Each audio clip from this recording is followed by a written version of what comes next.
தக்காளி சாப்பாடுக்கு யாரெல்லாம் என்னைய மாரி பச்சை பட்டாணி போட்டு பண்ணுவீங்கன்னு சொல்லுங்கள். எனக்கு வந்து பச்சை பட்டாணி ரொம்ப பிடிக்கும். இந்த தக்காளி சாப்பாடுக்கு, அப்புறம் வந்து வெஜ்ஜு புலாவுக்கு, வெஜ்ஜு பிரியாணிக்கு, பட்டாணி புலாவ் அப்படின்னு சொல்லிட்டு எப்போலாம் பட்டாணி கிடைக்குதோ அப்போலாம் போட்டு வந்து பண்ணிடுறது.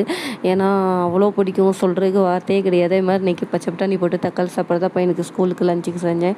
வெங்காயம், தக்காளி, பச்சை மிளகா, இஞ்சி பூண்டு பேஸ்ட்டு, அப்புறம் ஊற வச்ச பட்டாணி, காரத்துக்கு வந்து மிளகாத்தூள், மல்லித்தூள், லைட்டாக கரம் மசாலா எல்லாம் போட்டு 3/4 கப் அரிசிக்கு வந்து ஒரு 1 1/2 கப்பு தண்ணி வச்சு உப்பு எல்லாமே டேஸ்ட் பார்த்துட்டு வந்து விசில் வச்சு விட்டேன்.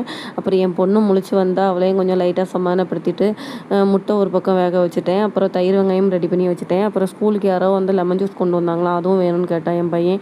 அதுவும் ரெடி பண்ணி கொடுத்துட்டு பையனுக்கு காலையிலே சாப்பிட்றதுக்கு ப்ரோட்டீன்காண்டி எக்கு வேக வச்சு கொடுத்துட்டேன்.